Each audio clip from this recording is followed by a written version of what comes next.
Bienvenido. En esta lección empezaremos a hablar de la luz. Antes, sin embargo, vamos a considerar por qué la luz es tan importante. Mira a tu alrededor.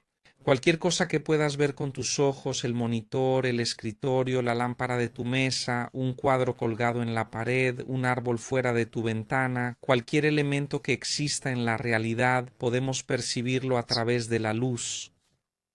La luz parte de una fuente luminosa, la más importante por supuesto es el sol, incide sobre los objetos y rebota en todas direcciones.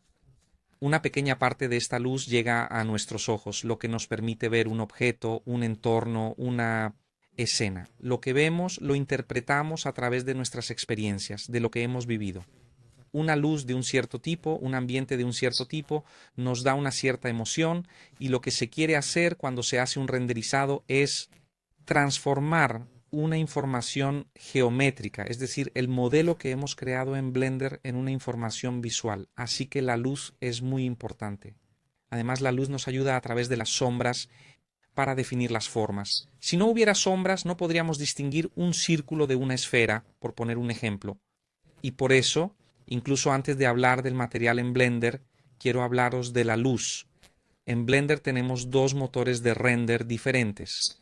Si vamos al panel de render con el icono de la cámara, vemos que por defecto se usa Eevee, pero si pinchamos vemos que también tenemos Workbench y Cycles. Workbench. Imagina renderizar lo que vemos en el viewport 3D.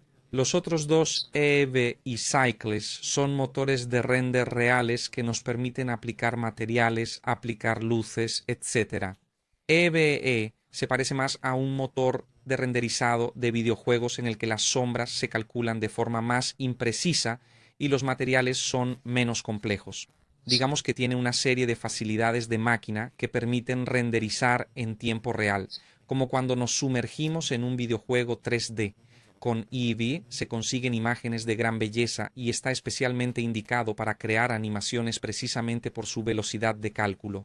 Cycles, por su parte, es un motor de renderizado que calcula físicamente cómo rebota la luz en nuestros objetos, utilizando los principios de la física.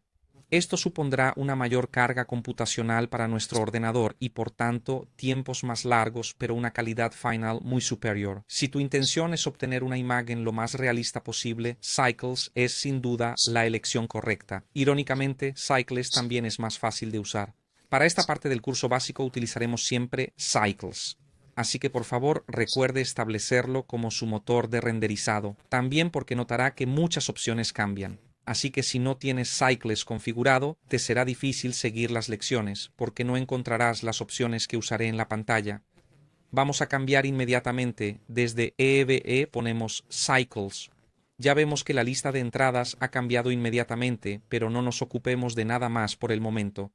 Bien, una vez dicho esto, vamos por fin a entender qué es la iluminación dentro de Blender. Hemos visto anteriormente las 4 opciones de visualización dentro del viewport 3D y sabemos que para previsualizar cómo será nuestra escena renderizada tenemos la cuarta opción, llamada Rendered.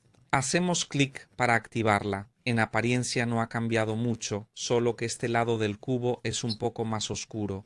Para entender mejor los efectos de la luz en nuestra escena, de hecho necesitamos sombras. Las sombras nos ayudan mucho a entender la forma de un objeto y sobre todo también la dirección de la luz. Así que para ayudarnos colocamos un plano debajo del cubo para que pueda proyectar una sombra.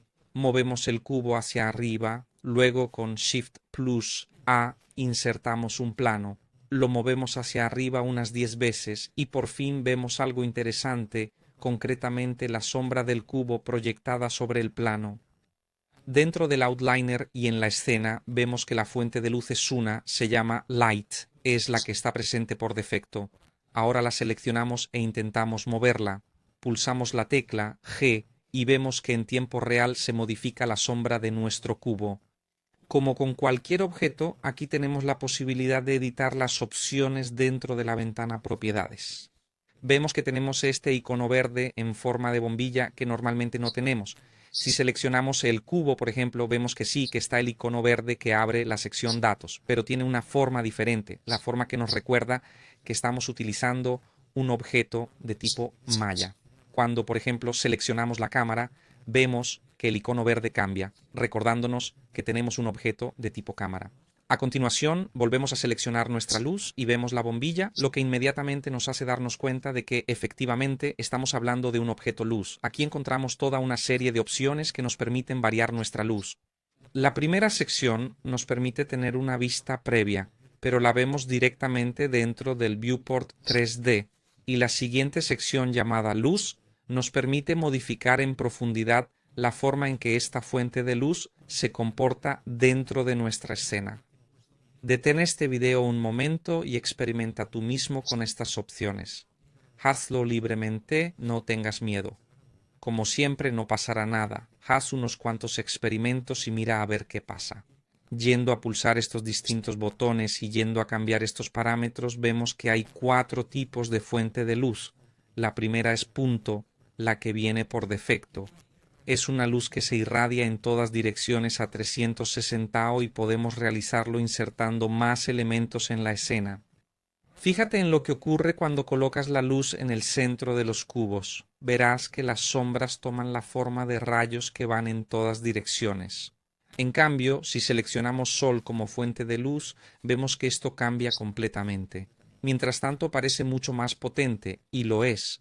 Podemos variar la intensidad de esta luz con el valor fuerza. En lugar de 1000, por ejemplo, ponemos 1 y vemos que ahora todas las sombras van en la misma dirección. Debes saber, de hecho, que el Sol es efectivamente una esfera gigante, pero es tan grande que cuando incide sobre nuestro planeta, sus rayos son prácticamente paralelos entre sí. Así que, por convención, un objeto similar al Sol proyectará rayos de luz que tendrán todos la misma dirección. Así que la posición en el espacio del objeto Sol no cambia la dirección de las sombras. Como ves, he movido el objeto, pero las sombras no han cambiado en absoluto. Entonces, ¿cómo puedo cambiar la dirección de estas sombras? Basta con cambiar la inclinación de los rayos de luz. Podemos hacerlo gracias a este manipulador, esta bolita amarilla. Podemos hacer clic y arrastrarla. Como ves, al cambiar la dirección de los rayos de sol, las sombras cambian en consecuencia. A continuación tenemos una luz de tipo spot. Se trata de una luz que nos permite simular un foco. Volvamos a aumentar la intensidad, quizá la llevemos a 1000 dBi y veréis que cuando apuntamos la luz hacia nuestros cubos, las sombras ya no son paralelas entre sí y se forma también un verdadero cono de luz. Por supuesto, este cono puede variar. Quizás veamos con ejemplos prácticos cómo afectan los distintos parámetros a estos objetos. Por supuesto, haz algunos experimentos por tu cuenta para cada tipo de luz. No tengas miedo, experimenta mucho porque es muy importante. Por último, tenemos los objetos de tipo área. Son muy parecidos a los paneles que se utilizan en los estudios fotográficos. Imagina un cuadrado que emite luz. Ahora no podemos verlo porque es muy pequeño, pero si lo ampliamos, por ejemplo, a un tamaño de 1mx1m, podremos visualizarlo. Si lo colocamos junto a nuestros objetos, nos damos cuenta de que también aquí tenemos una sombra que varía de un objeto a otro en función de su posición. Ya no hay un cono de sombra, sino una especie de línea divisoria entre la zona iluminada y la no iluminada. Por supuesto, podemos tener más de un objeto emitiendo luz al mismo tiempo, así que si usamos Shift plus A para insertar un objeto de tipo luz, vemos que podemos insertar un punto, sol, punto o área. Insertemos, por ejemplo, una luz de tipo punto, así que ahora tenemos dos fuentes de luz y podemos cambiar el tipo de luz en cualquier momento desde la ventana Propiedades. Podemos variar el color, podemos variar la intensidad, podemos variar el radio que afecta a la suavidad de las sombras. Perdonad que lo repita tantas veces, pero es muy importante. Experimenta. Antes de terminar esta lección introductoria sobre la luz en Blender, vamos a hacer un experimento juntos. Intentemos borrar todas las fuentes de luz. Así que borremos esta luz de tipo punto, borremos esta luz de tipo área. Ya no hay fuentes de luz, por lo que nuestra escena aparece completamente gris. Sin embargo, señalo que los cubos proyectan una sombra sobre el plano. Si no hay luz, no puede haber sombra. De hecho, ni siquiera podríamos ver los cubos. Deberíamos ver una pantalla completamente negra. ¿De dónde viene entonces esa luz? ¿Cómo crea Cycles, el motor de renderizado que estamos utilizando en este momento, estas sombras? ¿Lo hace de motu propio para que veamos mejor que los cubos están despegados del plano? No, no lo hace. En realidad hay otra fuente de luz que está presente por defecto en nuestra escena, que es la luz ambiente. Es una luz que no funciona con un objeto, sino con nuestro mundo virtual, el mundo.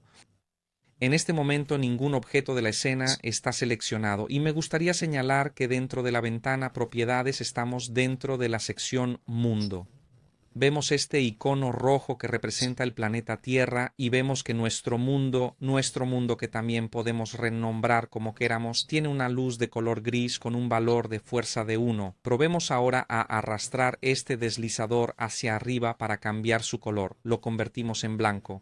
Mira lo que pasa. Nuestra escena se vuelve mucho más brillante porque tenemos luz blanca que viene de todas direcciones.